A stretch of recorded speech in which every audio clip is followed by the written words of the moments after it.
इस वीडियो के अंत तक आपको इस पाठ से संबंधित संपूर्ण जानकारी व प्रश्नों के लिखित उत्तर मिलेंगे। नमस्कार सभी को, हिंदी कला केंद्र में आपका स्वागत है। अगर आप इस चैनल पर नए हैं तो पहले इसको सब्सक्राइब करें व बेल आइकन को दबाना ना भूलें ताकि नए वीडियो का नोटिफिकेशन सबसे पहले आपको मिले। बच्चों, आज हम पढ़ने जा रहे हैं हमारी हिंदी की पुस्तक का पाठ 15, जो कि आपकी झिलमिल की पुस्तक का अंतिम पाठ है, जिसका शीर्षक है माँ को पत्र। ये एक कविता है। पत्र यानी चिट्ठी। आपके घर में भी पत्र आते ही होंगे या फिर कभी आपने भी पत्र जरूर लिखा होगा। पत्र के माध्यम से हम अपने मन के भावों को दूसरों तक पहुंचाते हैं, है ना। आजकल मोबाइल, इंटरनेट आ जाने से पत्रों का चलन बहुत कम हो गया है, लेकिन आज भी पत्र पढ़कर जो सुकून मिलता है वो मोबाइल के संदेश से नहीं मिलता। हमारी आज की कविता में भी एक बच्चे ने अपने मन की बातों को अपनी माँ को पत्र में लिखकर बताया है। तो चलिए बच्चों, देखते हैं बच्चे ने अपनी माँ को क्या क्या लिखा है। माँ को पत्र। पूजनीय माता जी के चरणों में बहू तेरा, करता है प्रणाम प्यारा ये बेटा तेरा। पूजनीय का अर्थ है रेस्पेक्ट में लिखते हैं ना, पूजा करने योग्य। चरणों, पैरों में। बहू तेरा, बहुत अधिक। तो बच्चा अपनी माँ को कह रहा है कि पूजा करने योग्य मेरी माता जी के चरणों में मेरा बहुत सारा प्रणाम। बाबूजी, हम लोग सभी हैं कुशल यहाँ पर। बाबूजी यानी पिताजी और हम सब लोग यहाँ पर कुशल है। कुशल का अर्थ है ठीक ठाक या सलामत है। आशा है अच्छे होंगे सब लोग वहाँ पर, और हम लोग आशा करते हैं कि वहाँ पर भी सब लोग अच्छे होंगे। कहाँ पर? नानी के घर गई अभी माँ तुम परसों से। तो बच्चे की माँ कहाँ गई है? नानी के घर। तो बच्चा अपनी माँ को लिख रहा है कि नानी के घर माँ अभी तुम परसों ही तो गई थी, पर ऐसा लगता है ना मिली हो बरसों से। बरसों यानी कई सालों से। तो ऐसा लग रहा है कि जैसे बहुत सालों से ही नानी के घर गई हुई हो, जबकि माँ कब गई है? 2 दिन पहले ही। बिना तुम्हारे यहाँ न कोई बात सुहाती। तुम्हारे बिना मुझे यहाँ कोई भी बात सुहाती यानी अच्छी नहीं लग रही है। क्या जाने क्यों तेरी सुधि है मुझको आती। बच्चा अपनी माँ को कह रहा है कि मुझे पता नहीं क्यों तेरी सुधि यानी याद आती है। जब कपड़े उतार भोजन करने जाता हूँ और वहाँ पर नहीं तुझे बैठा पाता हूँ।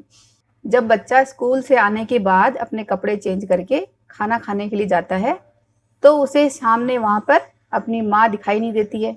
तब कह रहा है कि मैं कपड़े उतार कर भोजन करने जाता हूँ तो वहाँ पर तुझे बैठा हुआ नहीं पाता हूँ। क्या जाने क्यों नहीं मुझे भोजन भाता है। ये पता ही नहीं मुझे भोजन भाना का अर्थ है खाया जाता या भूख। तो मुझे खाने की भूख ही नहीं लगती, खाना खा ही नहीं पाता हूँ। खाता तो हूँ पर न स्वाद उसमें आता है। खाना मैं खाता तो हूँ लेकिन उस खाने में मुझे स्वाद ही नहीं आता, मुझे वो अच्छा ही नहीं लगता।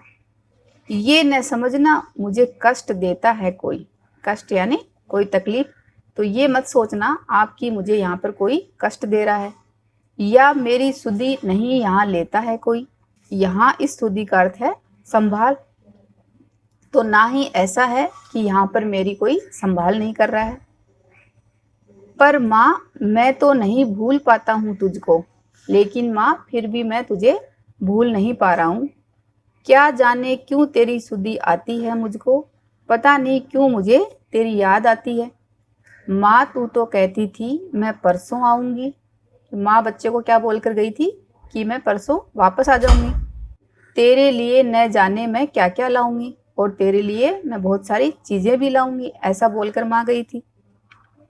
अच्छा माँ, मैं कहता हूँ तू कुछ मत लाना।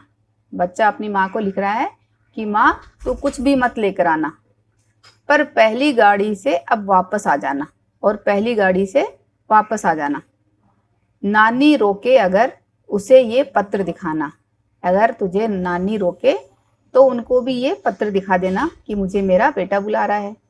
क्यों बुला रहा है बेटा? क्योंकि बेटे को अपनी माँ की बहुत ज़्यादा याद आ रही है। या अपने ही साथ उसे भी लेती आना, या नानी को भी अपने साथ लेती भी आ जाना। तेरा स्वागत करने को मैं खड़ा रहूँगा। माँ, मैं तेरा स्वागत करने के लिए, वेलकम करने के लिए मैं खड़ा रहूँगा। बाट देखता, बाट देखने का अर्थ है इंतज़ार करना, और द्वार का अर्थ है दरवाज़ा। तो माँ, जब तू आएगी तो मैं तेरा इंतज़ार करता हुआ यहीं दरवाजे पर ही खड़ा रहूँगा, अड़ा रहूँगा। एक बार फिर याद दिलाता हूँ माँ तुझको, आ जाना तू अगर प्यार करती है मुझको।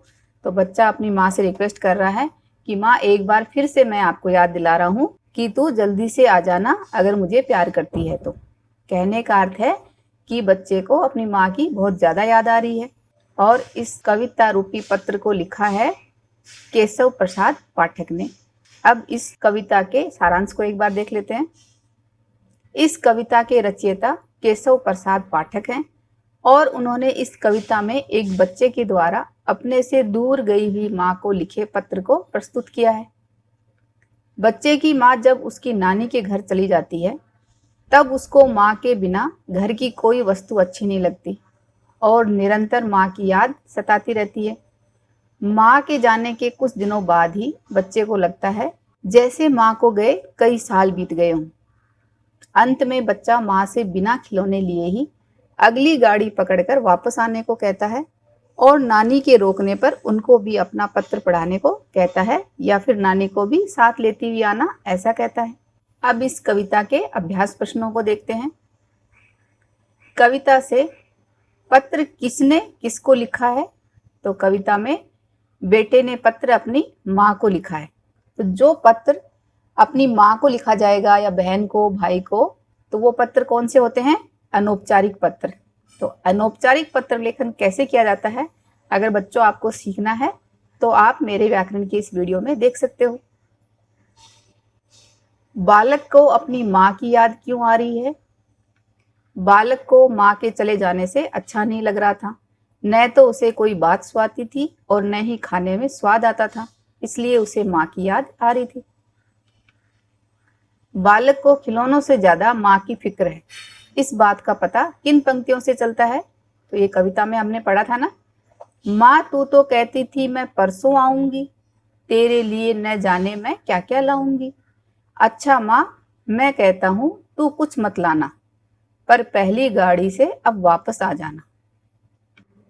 आपकी बात, जब आपकी माँ आपको छोड़कर कहीं चली जाती है तब आपको कैसा लगता है? तो ये बात आपको अपने हिसाब से लिखनी है, जो भी आप महसूस करते हो। जैसे माँ के छोड़कर चले जाने पर मुझे बिल्कुल अच्छा नहीं लगता और हर वक्त उनकी याद आती रहती है। मेहमान के आने पर आप उनका स्वागत कैसे करते हैं? मेहमान के आने पर मैं उनका अभिवादन करती हूँ। उनको पानी, चाय व नाश्ता देने के बाद मैं शांति से बैठकर उनसे बातें करती हूँ। नानी रोके अगर उसे ये पत्र दिखाना। क्या नानी ने माँ को वापस आते समय रोका होगा? माँ ने नानी को क्या कहा होगा? हाँ, नानी ने माँ को वापस आते समय रोका होगा।